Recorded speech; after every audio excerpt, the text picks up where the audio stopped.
Yo people, quick check-in. Let me show you this shit. If you shop at Asda, right, they sell this stuff. Low fat, high protein, natty yogurt, mate. Love a natty yog. However, don't buy it, because it's wank, mate. I was tempted, I was sucked in by the macros. I thought, this might be some next level shit, man. I think what they've done is just put quark into a pot and called it high protein yogurt. But it tastes like cheese, mate. It's not palatable. It's not ideal. There's my recommendation of the day. I don't just want to tell you about shit that's good. I want to like help you avoid shit, so avoid that. Anyway, this morning I can't remember how much I weighed. I'll put it on the screen now. I was 13.6% body fat, according to the scales at least, and that's quite a big difference actually from yesterday. But like I said, yesterday I'd weighed myself after I'd eaten some watermelon and an apple, I think, so that will have had an effect. So I'm going to pretty much weigh myself and include the weight and the body fat percentage every single day. And that doesn't mean I'm going to be doing daily vlogs, but when I do put a vlog up, I'll include the weights from each day and stuff. Somebody actually asked me in the comments of the last video if I'd be doing daily vlogs, and the answer is no. Simply because I don't really have time to do that whilst actually having a life, do you know what I mean? Just because I still do all my own coaching and meal plans and programs and shit. I know that some kind of more prominent YouTubers outsource that shit, which is fine if, you know, as long as it's transparent. I suppose there's nothing wrong with that. But obviously I do my own shit, so it means that if I was going to do that and put daily vlogs out, I'd just be an ultimate mini Gary V grind hustle motherfucker, and that's just not where I get my enjoyment in life, man. I know that sounds like a bitch ass thing to say, and some people probably enjoy that kind of thing and kind of feel some sense of, or derive some sense of pleasure from the identity of being a hustler, you know, grind motherfucker, you know, and that's fine, but it's just not my thing, which means no daily vlogs, but at least I'll do them fairly often. So that's today's check-in. I'll check in next time I've got anything worth saying. See you later.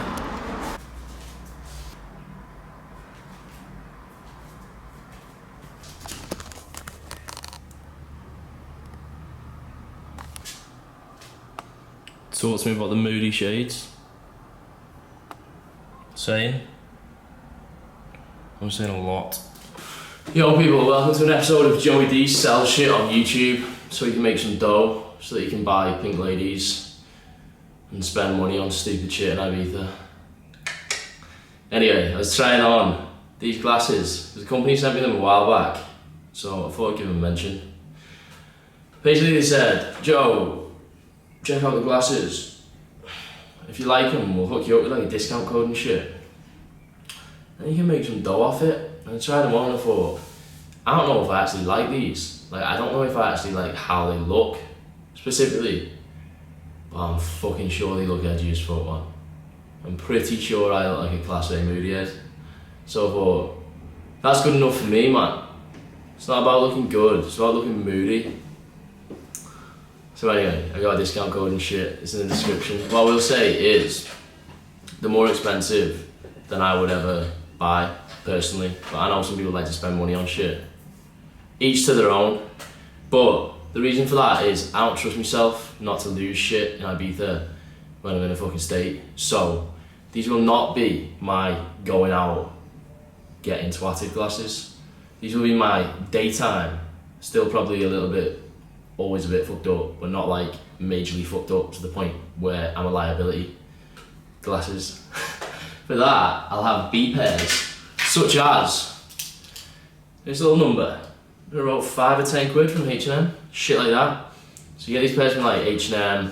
What's the other cheap ass shop?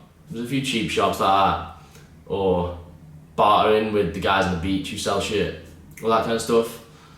Make sure that if you are the kind of person that buys expensive sunglasses, don't take them out with you. Like, take cheap ones out because you lose them. And you'd be like, oh shit, I just lost those sunglasses. They cost me a lot of money. Joey is looking out for you. Anyway, today, we're doing some errands. Me and Mike are about to walk into town, do bits.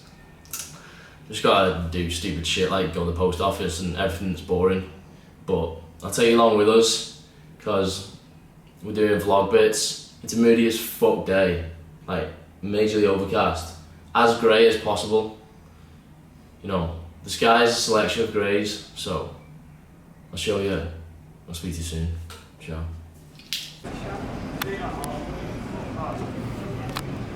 What colour's the day, lad? I think it's, I was gonna say like greyish white, but I think it's just nude. I think it's just like a pale nude. It's a moody palette, it's grey as fuck. Turbo grey. The greyest of greys. Like my personality. Like his personality. I'm wearing grey.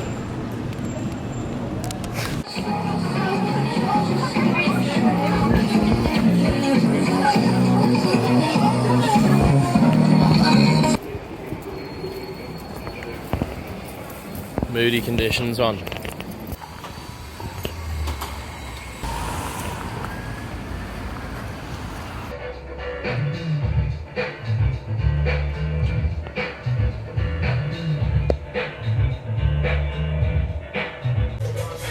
Signing people, just walking through town, and thought we'd check in with a old household name and give the people what they want. Yes, the Tommy Blends. So just a quick one, because he's working hard, man. Working hard, snipping wigs in the Northern Quartz. Shit, the retro fridge and shit, man. Can see how nice this guy. Alright. What do you do if that guy gets onto your bird? What do you do? Post the answers in the comments below. Personally, I'd cry like, but... Signing people. Del Bro's just out here. Psych, that arm, man. You got a long tricep. Is it a tail or something? Anyway, we're just psyching ourselves up for a leg workout. It's quest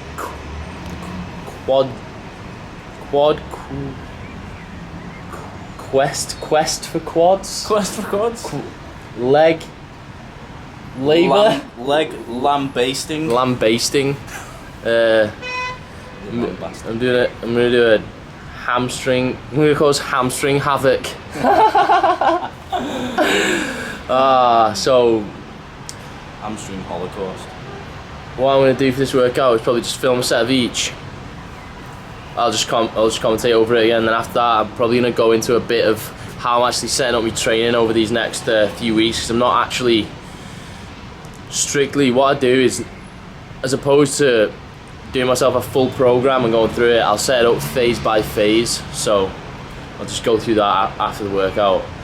And I'm gonna gut this kitchen and living room tonight and set up for a bit of a gathering that we're having tomorrow. So it's just a little bit of just a summer warm up between friends.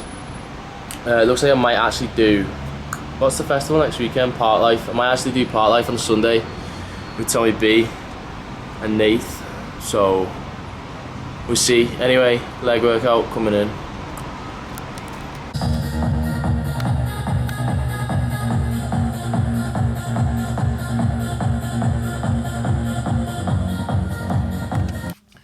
Alright people, welcome to this leg workout commentary, and this is leg workout B of the week, and what that means will hopefully become clear a little bit later on when I go through my split after this workout. So primarily this is going to be a unilateral workout, which means using each limb or each leg specifically independently. So exercises that only use one at a time. Now I say primarily because this is the only exception to that, which is my first exercise, which is Smith machine calf press. Now, I'm doing these first because I just want to prioritise my calves, because obviously, as you can see here, they are a weak point.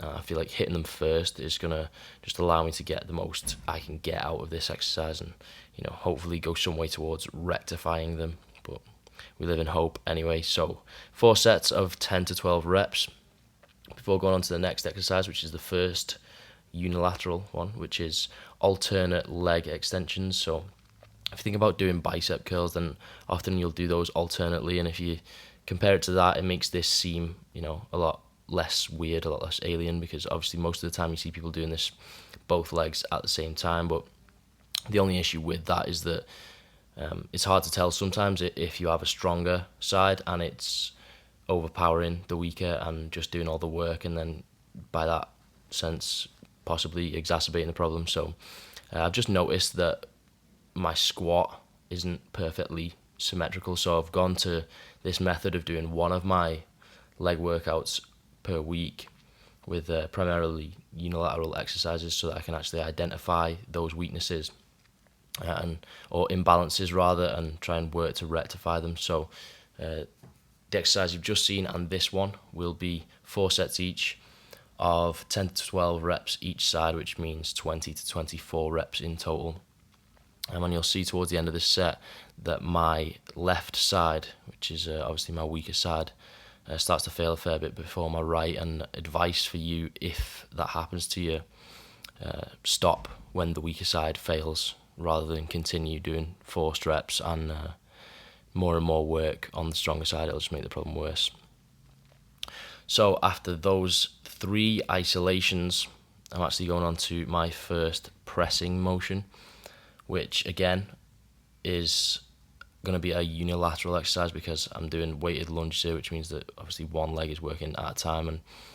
And I've always been a fan of lunges, and I've included them in quite a lot of my workouts that I've shown you recently, just because I think they're a very functional motion, and they're really going to work those kind of stabilizer muscles that are going to strengthen your leg around the knee joint and just go some way at least towards reducing the risk of injury when you're doing any other kind of leg presses. So these are again quite high reps. I'm actually going to about 15 reps a side here, and I'm doing that times 3. So you also see on my wrists I'm using straps because again I just want to put all the focus into the actual lunges and not really expend energy with gripping onto the weights, which by the time you get to the end of these, when it's in total a 30 rep set, you're pretty fucked from a cardio perspective as well. And so where you can conserve energy, do so. After that, we are going on to the final exercise, which is another pressing motion, and these are just some split squats. So again, using each leg independently, and I'm going to do 3 sets each side and 10 to 12 reps. So again, these are pretty similar to lunges, and if you want to focus on your glutes a little more, as I do, then you can just place your foot a little further away from the bench, so it'll take a little bit of the focus off quads and shift it a little bit onto the glutes. So that's it for leg workout. I'll go into more detail over the rest of the split in the next section of the video. Anyway, enjoy folks, in a bit.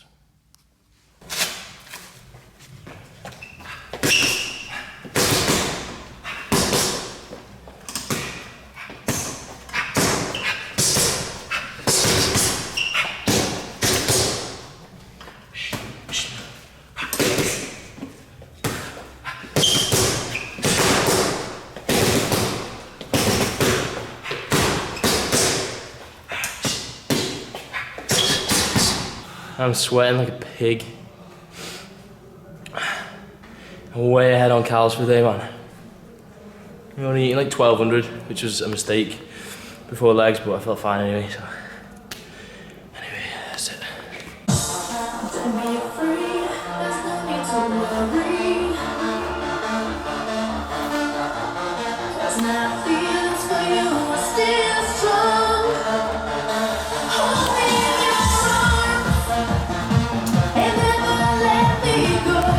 Alright people, so as promised, I'm just going to be doing a little explanation of my current phase of training. So first up, I'll just apologise for my handwriting because it's fucking terrible, but anyway, hopefully it doesn't distract too much from the actual information. So push-pull legs, push-pull legs, a 6-day split. That is split down into push-pull legs A and push-pull legs B.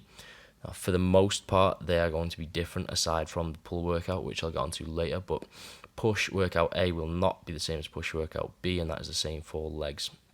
So in terms of the actual exercise selection, for push workout A, I'm going with flat barbell press, cable flies, OHPs, dumbbell lateral raises, and then an optional tricep isolation. So I've got my horizontal press, followed by my chest fly, then my vertical press, my lateral raise, my tricep isolation. The only difference between push A and push B is basically how I'm prioritizing exercises. So my OHPs, or my vertical press, will now go first, followed by my lateral raises. The chest exercises will drop down the list, and my optional tricep isolation will remain last. So basically I'm just shifting some focus from chest to delts to try and keep it even. The tricep isolation will always be last because that's never going to be a priority above chest or delts, so that'll stay where it is. And as I say, most of the time I'm just going to choose that as and when I go into the gym, but recently it's been dumbbell skull crushers. These exercises that I'm putting a star next to here, I'll have absolutely no leeway with whatsoever, so they will remain the same for all of my workouts. Now, these ones that I'm circling are also going to remain the same for probably 90% of workouts. If I do want to stray a little bit, I will allow myself that freedom to just put a different fly or raise in where I see fit. Optional tricep, as I said, is optional, and another optional exercise will be dips, which I'm just going to be thrown in here and there for the sake of it. So I'll be doing a couple of sets of those at the end of my workouts, just to failure, or MR, which is max reps in this case. So in terms of actual rep ranges, in general, I'm going through a high rep phase. Now, the only exception to that is a few of my compounds, which I'm going to be doing pyramids for. So what I'm doing is low rep sets in the middle, and then high-ish rep sets either side. So I'm doing 8, 6, 4 or 5 reps, and then 6 reps, and another 8. So all their exercises will be 4 sets of 10 to 12 reps, with the only exception being my tricep isolation, which is at the end, which I'll be doing 3 sets of 10 to 12 reps, followed by 1 drop set. And I'm not particularly into drop sets usually, but if it's at the end of your workout, it's not going to affect any subsequent exercises, then why not? Okay, so as I mentioned before, my pull workouts are actually the same, so there's no point in there being an A and B really, because they're essentially the same workout. The reason for that is I have a little injury, which means I can't do any weighted pull-ups, which means I now need to prioritize lats more because I feel like I'm missing out in not doing those. So for that reason, I'll be starting off with a wide grip lat pull down, then a narrow grip lat pull down, then moving on to my horizontal row, which will be T-bar rows, the lat prayer, which we saw in the recent commentary last video, followed by an optional rear delt fly, which is usually going to be dumbbells, and an optional bicep isolation, which is usually going to be hammer curls. First exercises, I'm doing 3 sets of 10 to 12, followed by 4 sets of 10 to 12 for the row, and then 3 sets of 10 to 12 for the remaining exercises, which means my volume is through the roof. So a typical pull workout, if I wasn't injured, would be a vertical pull, which would be weighted pull-ups, as I mentioned, then the horizontal pull, which again can be any horizontal pull, followed by deadlifts, and then my rear delt dumbbell fly or my rear delt isolation, and then my bicep isolation. So the only difference between A and B then would be switching around the order of those first 2 exercises. I would keep deadlifts where it is, and those 2 exercises will always remain last. Alright people, so let's go through these leg workouts finally. So leg workout A is going to start off with squats, followed by sumo deadlifts, so starting off with 2 big compounds. Then I'm going to move on to isolation exercises, so these will be using both legs at the same time, in contrast to leg workout B. So they're going to be extensions, curls, my calf isolation, and then an optional glute isolation, which is tending to be barbell glute bridges. So for the first 2 compounds, I'm doing my pyramids again with a heavy set of 4 or 5 reps at the top, and then sets of 6 and 8 either side. For my extensions and curls, I'm on 3 sets of 10 to 12, then it's 4 sets of 10 to 12 for the calf isolation, and 3 sets of 10 to 12 for the glute isolation. So again, pretty high volume workout overall. Now, onto the leg workout B, which is primarily going to be the unilateral workout. So now we're putting calf isolations up to the top of the pecking order, trying to get all those calves. And then we're going to follow them up with the unilaterally done isolations for quads and hams. So extensions, then curls, then I'm moving on to my presses. So I've got weighted lunges, followed by the split squats, and the rep ranges are on the screen there as I explained earlier in the workout. So I think that is actually it. I hope that went some way towards explaining my split, and hope you enjoyed the rest of the video, peeps. Later. Ciao.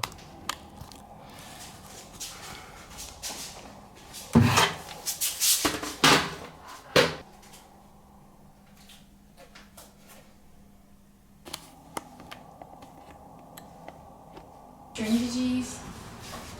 Have you not sure? I reckon. Really? Right, so let's do the bottom first. Used to slack.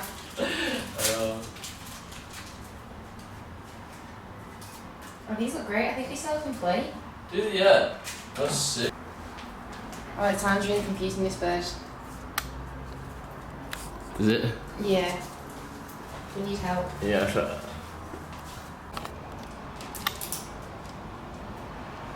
Yes. Yay. Hey everyone, it's Saturday and we're having a little gathering. Just a little one. So we got some flamingo, floral of flamingo. We got some cupcakes. Check out the moody pineapple. Check the moody pineapple. Edgy and cool guy, man. So now me and Mike's gonna sit here, get fucked up on our own, man. That's it, it's just me and Mike's.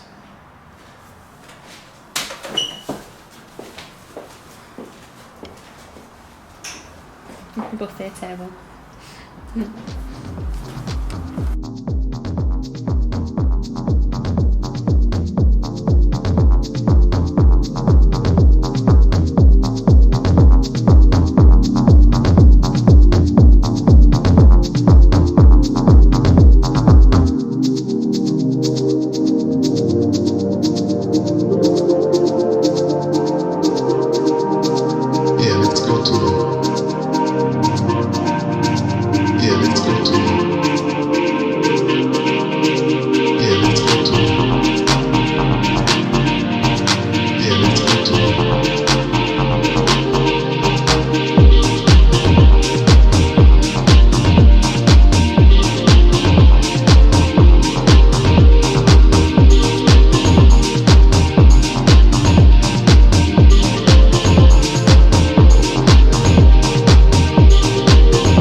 Delaney is my hero.